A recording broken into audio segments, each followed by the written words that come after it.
Hij was altijd een drukker en mocht zijn werk graag doen. Maar hij werd 65 jaar en moest toen met pensioen. Nu rijdt een ander op zijn truck, dat doet hem toch wel pijn. Hij zou zo graag nog op de wegen zijn. Eenzaam loopt hij door de straat en je ziet hem steeds weer gaan naar de grote autobaan.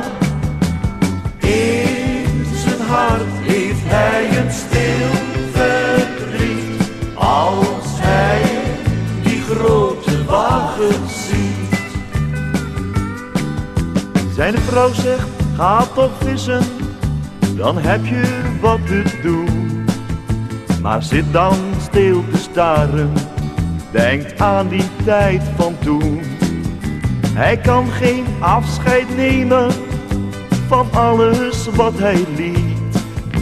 En in zijn hart heeft hij een groot verdriet. Eenzaam loopt hij door de straat en je ziet hem steeds weer gaan naar de grote autobaan.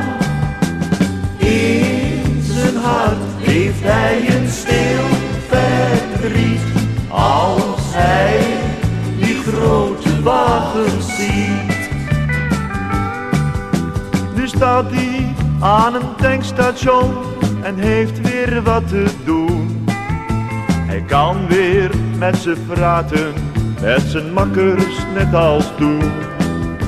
Toch komt het heimwee boven als ze weer verder gaan.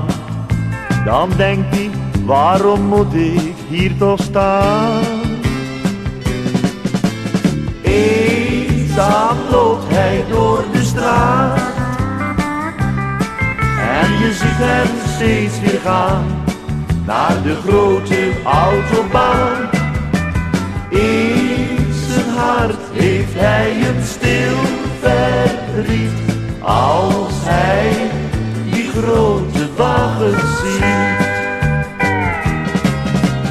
Eenzaam loopt hij door de straat en je ziet hem steeds weer gaan naar de grote autobaan.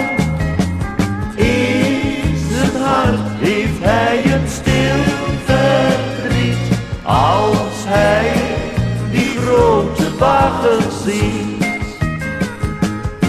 Als hij die grote wagen ziet.